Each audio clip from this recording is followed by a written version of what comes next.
Time to drift como los bochos. Meet me here.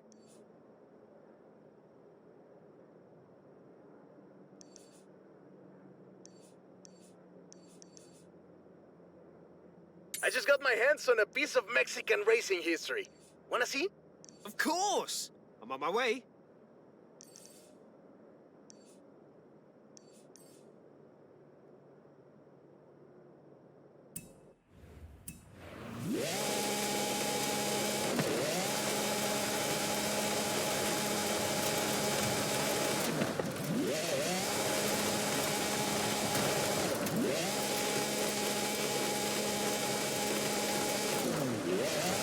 Turn around when it is safe to do so.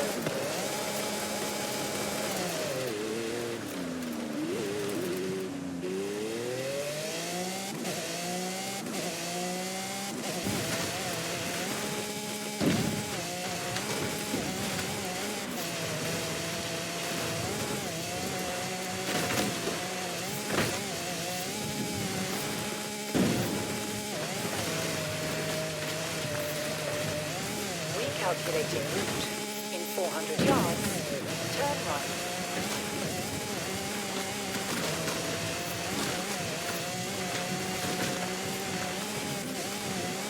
In 400 yards, turn right. Turn around when it is safe to do so.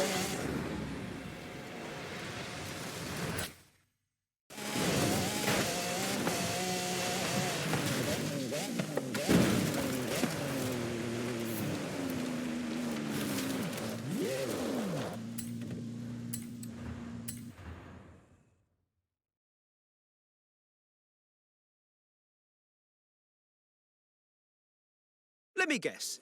Today's episode of Mexican Automotive History with Ramiro is about the Baja 1000. You are very perceptive, my friend. This dune buggy was the first car to race here. Let's take it for a spin.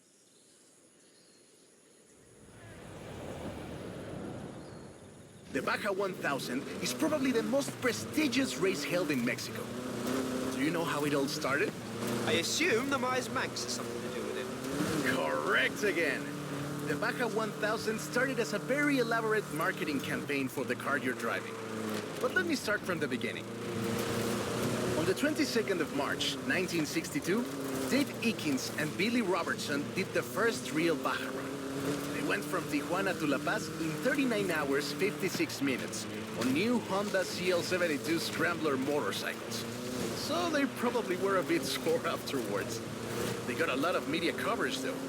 A year later, Myers started to work on a prototype buggy he called Old Red in his garage in Newport Beach. It was based on the VW Beetle, and it paved the way for what we know as buggies. Cars that are built for off-roading using the Beetle as a donor chassis. But I guess they wanted even more publicity because in April 1967, Myers decided to make an attempt at breaking Eakins' record.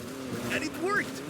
Myers did it in 34 hours and 45 minutes, beating Eakins for more than 5 hours.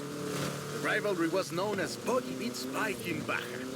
Sounds like something you did back in the UK, doesn't it?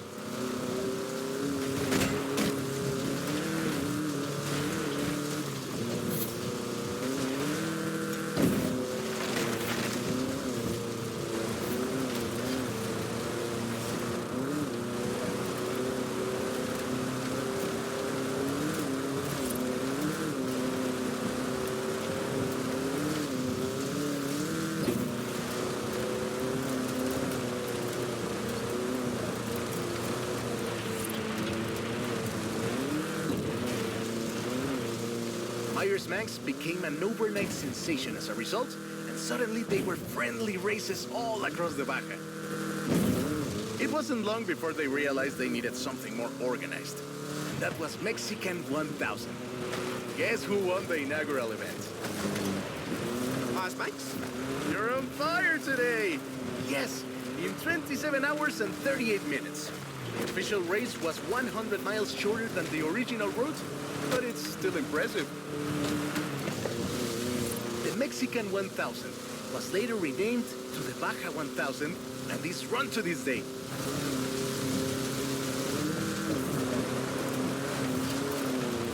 In 2 200 yards. Turn left.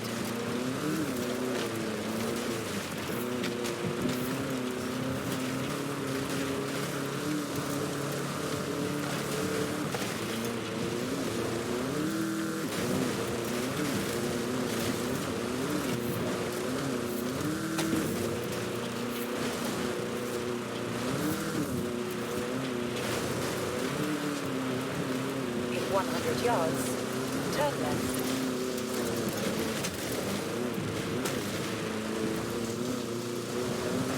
We didn't do the full route, but at this rate you would have had a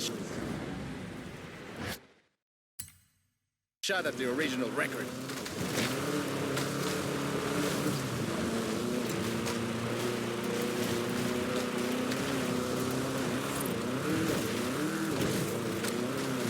In 200 yards, turn left. In 200 yards, turn left. Turn left.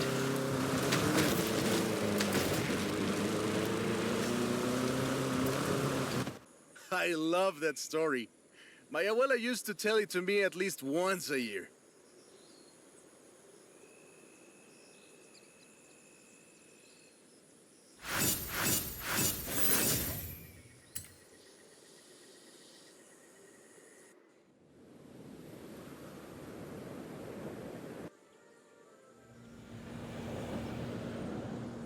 Hey, come quick! Papa Fernando needs your help! Okay. I'll be right there. Hey, Wolf. Got a moment to look over some adventures? Thought you might.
Turn around when it is safe to do so.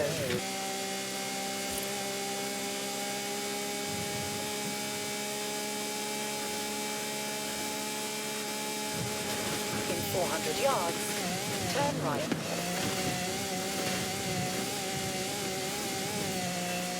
Turn right.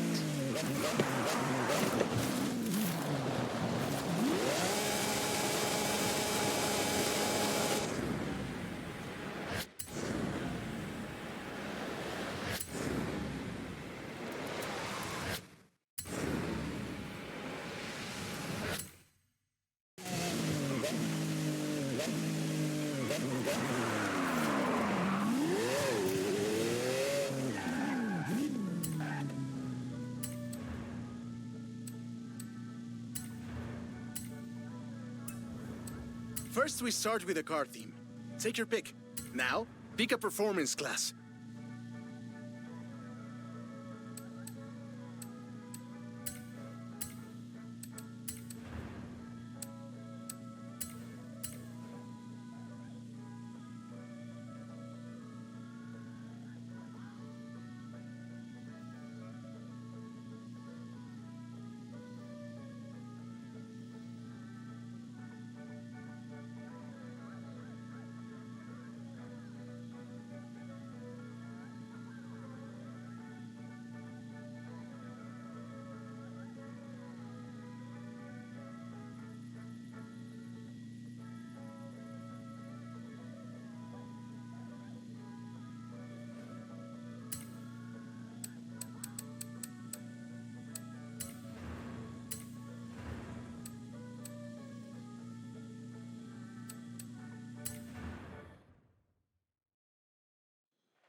Hey, Wolf. This is the Horizon Tour. It's the place to meet up with friends, sit back and, well, tour across Mexico. You should check it out when you have the time. Turn around when it is safe to do so.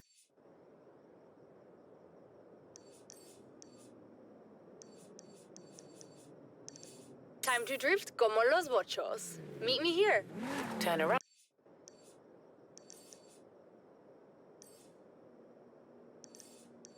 Hey, come quick! Papa Fernando needs your help! Okay. I'll be right there.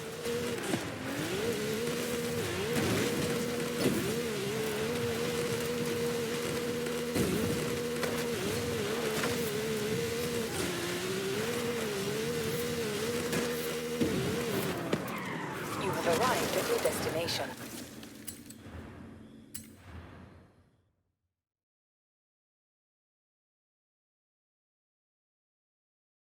Oh, right. I get it now. To be honest, though, it was me who needed your help, not Papa Fernando. I can't fault that logic. Who are the other racers?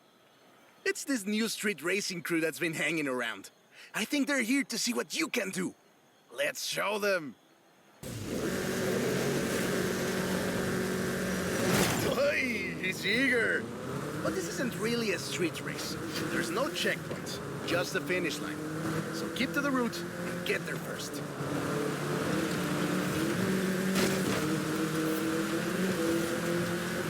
It's hard to overstate the effect that the Beetle had when it arrived in Mexico in 1954. Before that, all we had were these huge American cars.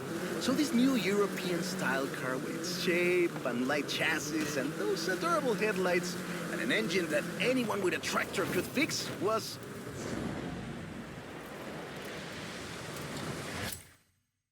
well, a complete game changer.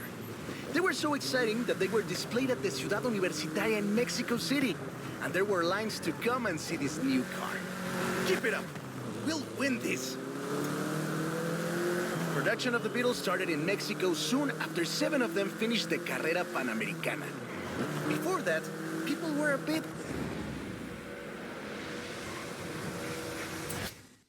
worried about reliability, you see. We Mexicans love a good-looking car. But a car that can do work is better. The Panamericana convinced us. And in '61, Automex had assembled 250 of them. By '62, the first plant had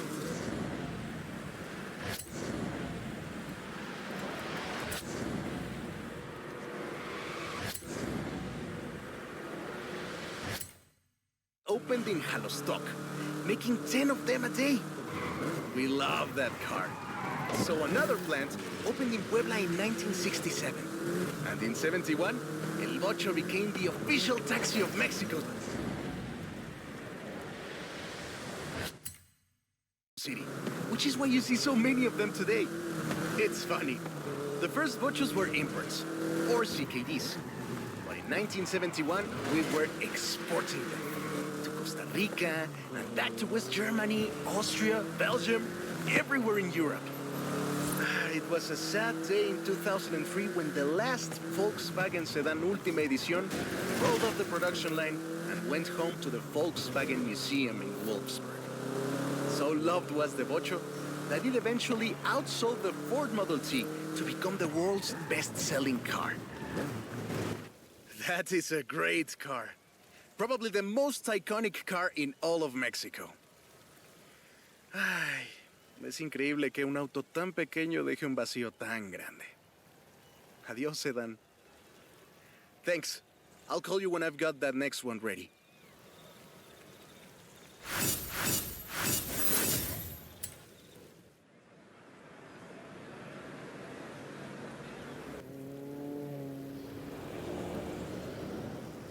I have a brilliant idea. Another one. What happened to the previous idea? This one is better. Meet me in town. In 200 yards, turn left. Turn left.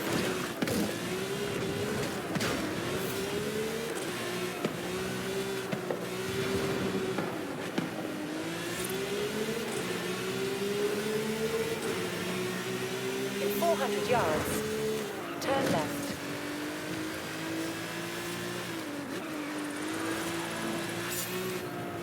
Turn left.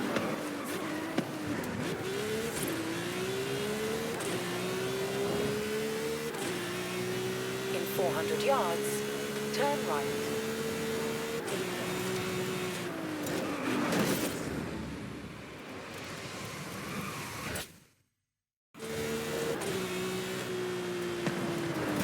Turn right.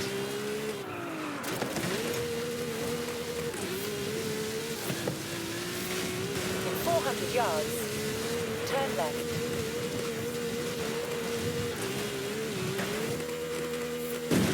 Recalculating route. In 100 yards, turn right.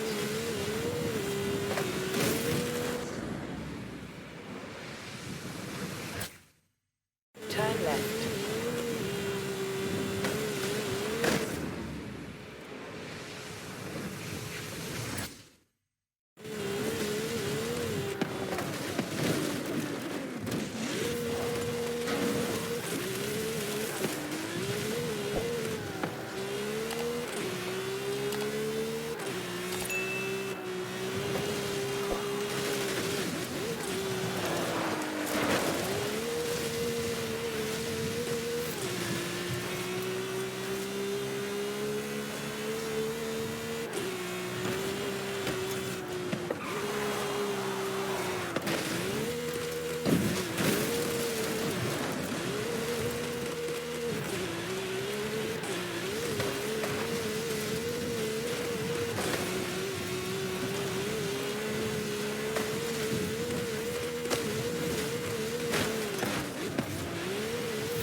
yards.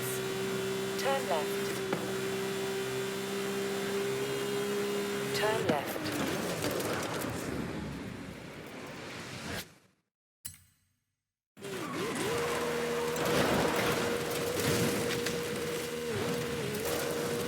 Recalculating route.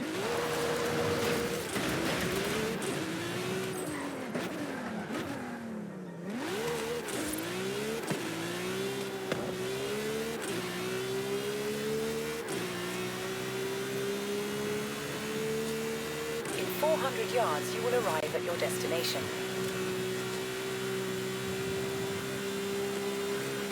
You have arrived at your destination.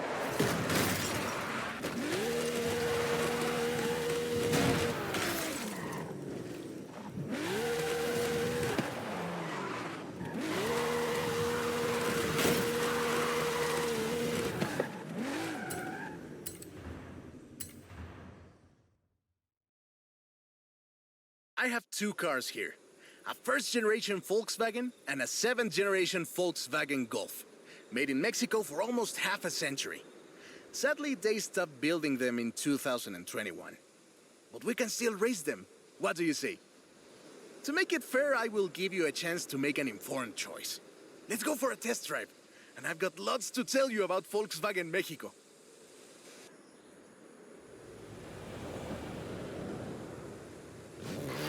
Volkswagen Mexico headquarters are in Puebla City. It started production in 1967 with the famous Beetle. As we call it, the Ocho.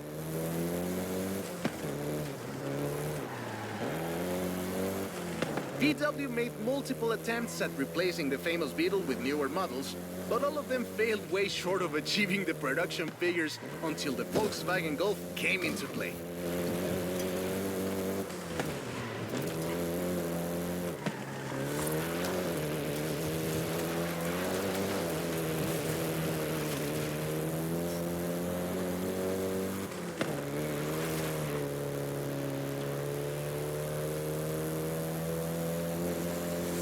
The first generation was released in Mexico as the Volkswagen Caribe and had quite a few variations, including the Golf GTI you're driving right now.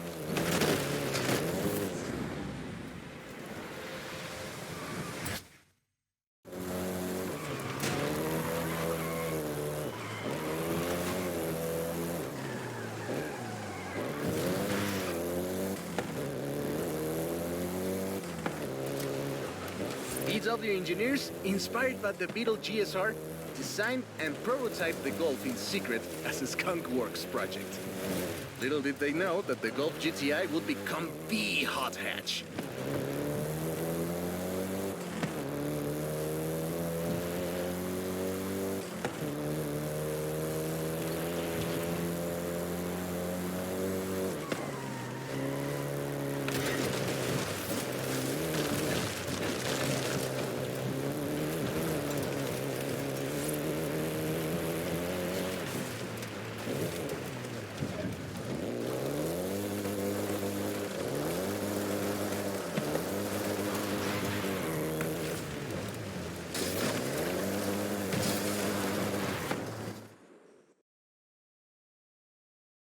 Shall we jump 40 years in the future and try the 7th generation?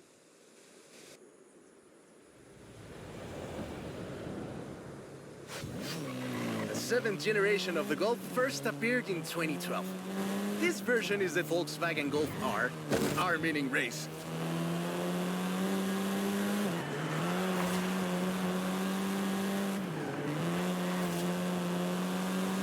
This was the fastest Golf in the range, with a 0 to 60 time of 5.1 seconds.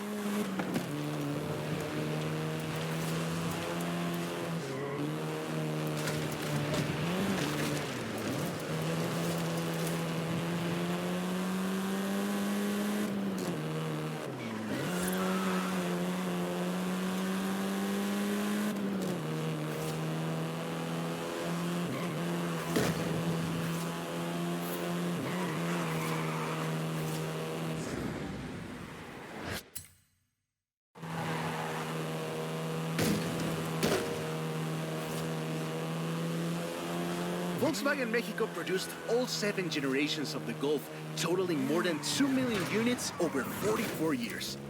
In fact, a lot of Golfs you find in the US were built here.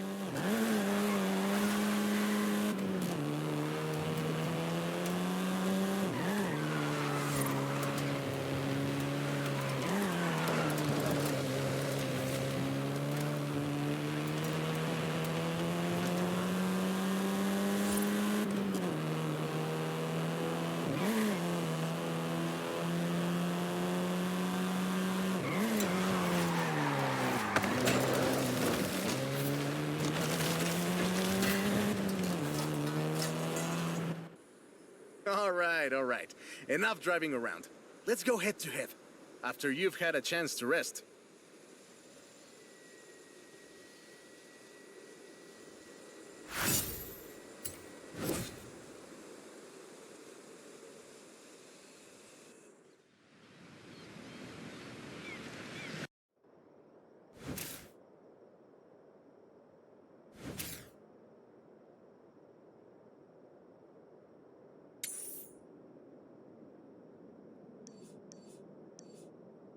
I'm a fair man.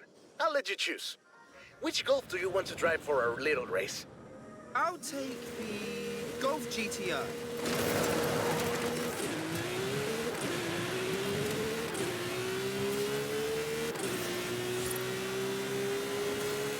In 400 yards, turn left.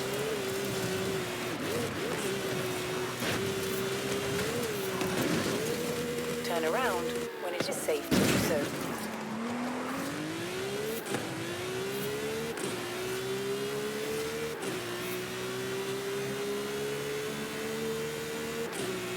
Recalculating route.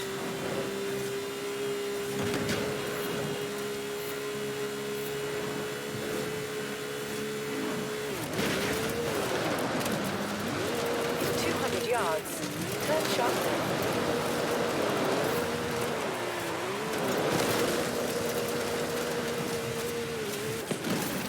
Turn around when it is safe to do so.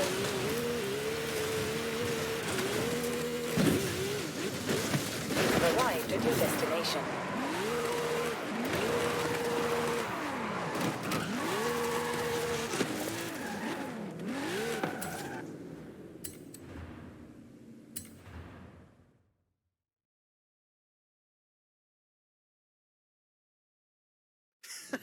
I hope you know some shortcuts.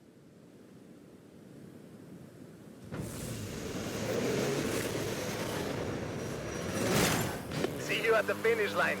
Don't make me wait for too long.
I see what you're doing, but you still can't win.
a race!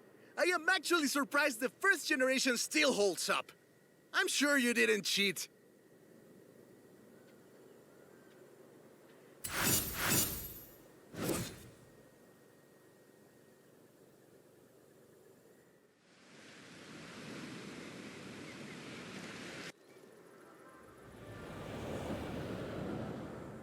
I have a story to tell you, my friend, about the old wolf in the swamp.